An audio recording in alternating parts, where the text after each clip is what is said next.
merci beaucoup. Vous êtes venu, je sais, entendre parler de mon grand-père. Certaines ou certains, puisque quand je suis venu la dernière fois, une dame m'avait dit « Ah, j'aurais bien voulu le connaître, et c'est là qu'elle est revenue ce soir. » Et je vais donc lui en reparler de la même manière de mon grand-père, Octave Violette, qui était un être exceptionnellement doué.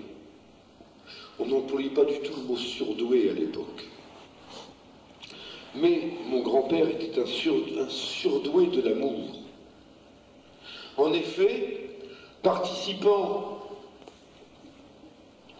à la superbe sauterie de 1914-1918, mon grand-père, à Douaumont, avait été blessé au parti. Ou je ne sais pas si je devrais dire, mon grand-père avait été blessé au parti à Douaumont. Merci. Transporté d'urgence d'hôpital de campagne en hôpital de campagne, au suivant, il s'était retrouvé en Italie, le bougre, à Vérone.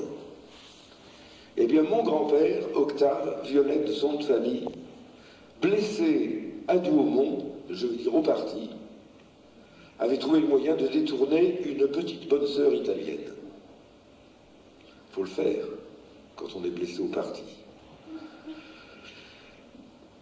Et qu'on ne croit pas en Dieu. Tel était mon grand-père. Ma maman a un paquet de lettres de la petite sœur italienne, qui avait 20 ans, en plus mineure, écrite à mon cher Octave, c'est écrit à l'encre violette, bien sûr, et j'ai les lettres. Ce ne fut qu'une aventure, retourne à ta femme, moi je retourne à Dieu. Et mon grand-père ne pouvait pas retourner à sa femme, puisque ma pauvre grand-mère était morte d'une insolation en Beauce, qui est la petite Ukraine de la France, comme chacun fait, en glanant le blé. Moi j'étais petit à l'époque, je comprenais déjà bien des choses, mais ce que je ne comprenais pas, c'était pourquoi mon grand-père partait tous les dimanches matins sur son vélo Peugeot 1916 à Grelot comme Jacques Tati dans le jour de fête. Il n'y en a pas beaucoup qui ont vu Jacques Tati dans le jour de fête. Je sais, Peugeot ne fait plus de vélo à Grelot.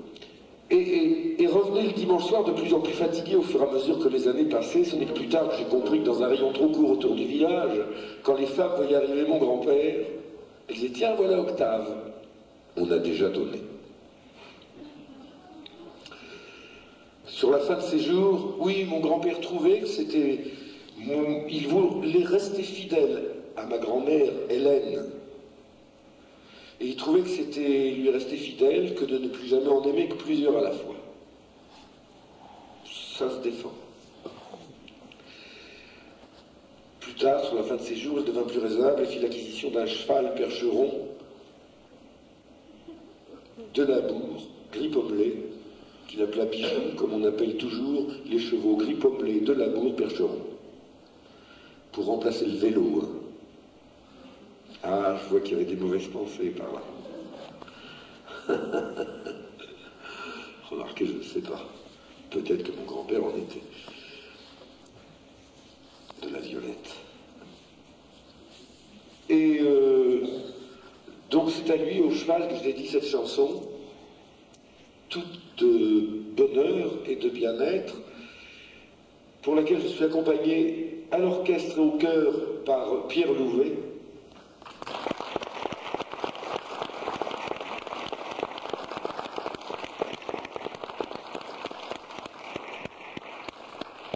par vous-même, si vous le voulez bien,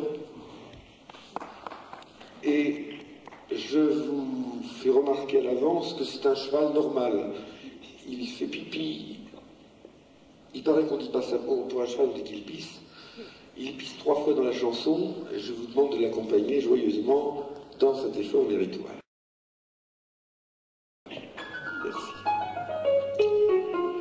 Ce cheval gris, les chœurs.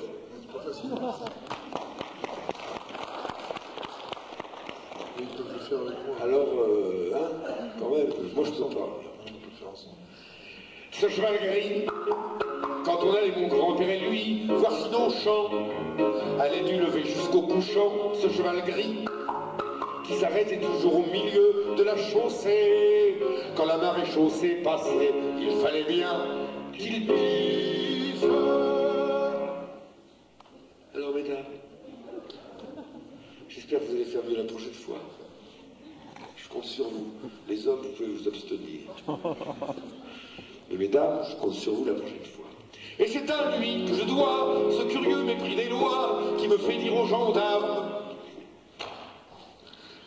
bien des choses à la gendarmerie, ce cheval gris. Grand-père lui bras dessus-dessous, moi sur leur dos, un petit drapeau sur mon chapeau, ce cheval gris qui s'arrête toujours au milieu du défilé. Le jour du 14 juillet, il fallait bien qu'il pisse. Avez-vous entendu ce que le pipi des dames est doux? Si Ronsard vivait de nos jours, il écrirait un sonnet. Le pipi de l'homme est brutal. On dirait une lance de sapeur-pompier. Le pipi de la dame, peut-être parce qu'il émane d'un instrument plus complexe, donc je cherche le mot, plus complexe et plus artistiquement tourné. Ça me fait penser à une fleur avec ses pétales, 4 pétales et un pistil, ou pistel. Mais le jet de pipi de la femme c'est vraiment Monseigneur Lefebvre à la chapelle Sixtine. Je compte sur vous pour le 3e, mesdames. Et c'est à lui, c'est vraiment, moi ça me ravit. Ça me ravit. D'ailleurs, chez moi, j'habite une grande maison à la campagne, où il y a 6 chambres. Dans chaque chambre, il y a un beau de chambre. Et je vous avoue, quelquefois, certaines amies que je ne nommerai pas, pendant que moi, j'écris à ma table de travail, quelquefois je suis réveillé par un de ces chœurs que j'entends là. C'est très beau, surtout sur de la porcelaine de faïence ou pas. Et c'est à lui que je dois ce curieux mépris des armes qui me fait chanter tout droit. Ça vient maintenant. Je vous emmerde, mon général, ce cheval gris. Quand on allait, mon grand-père et lui, jusqu'au moulin, voir le meunier moudre son grain, ce cheval gris, qui s'arrête toujours à l'endroit de la rivière, où la meunière l'a fait, le sien, il fallait bien qu'il pisse. Merveilleux. Et c'est à lui que je dois, mesdames, je le confesse, ce respect que je professe, depuis Tricasaraï a dit à Pollack l'autre jour qu'il n'y avait rien de meilleur qu'un bas de fesses. Vous avez entendu? C'est même plus la peine que je termine la chanson. Eh oui, pour tous ceux qui touchent à vos fesses, merci.